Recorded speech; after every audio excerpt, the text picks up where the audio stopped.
I just watched The Red Turtle, which is a 2016 animated movie directed by Michael Dudok de Wit.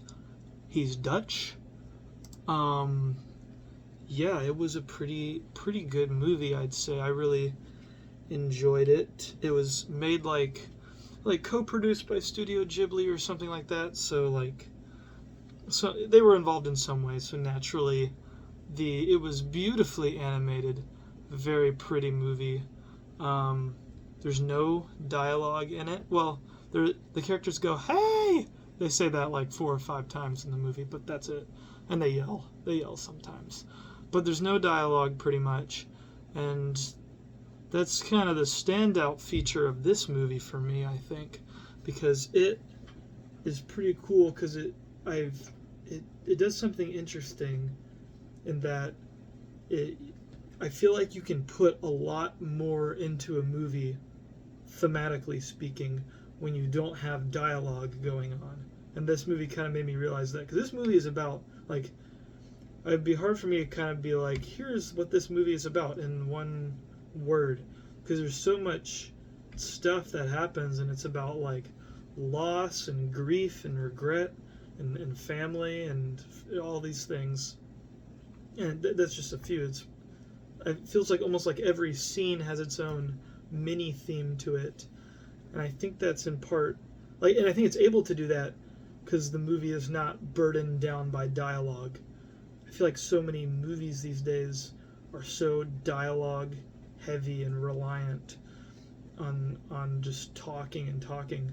But with stuff like this movie and like Flow, which came out recently, I think we're seeing a good turnaround, at least in animated movies, that like we can just let the story happen through pictures, which is the most important part of a movie in my opinion.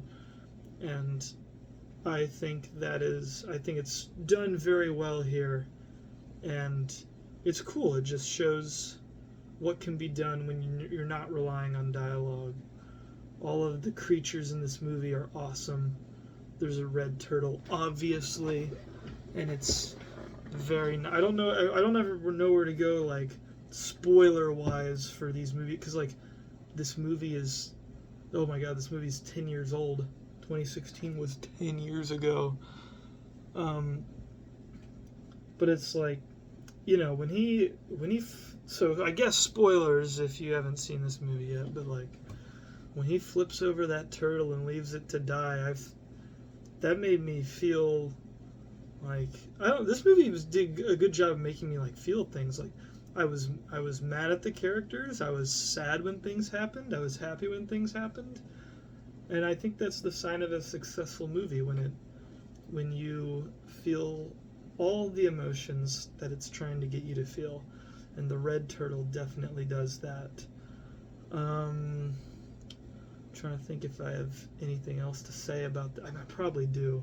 I'm very new to making video movie reviews, and I always do them like the day after, so I'm worried I forget a lot of things. So bear with me here. I just thought this was a fantastic movie, and it's available for free on YouTube with ads, or you can just pirate it if you want to. But it is for free on YouTube with ads if you are a law-abiding citizen, and I would heavily recommend everybody check out The Red Turtle. And that's about all I got.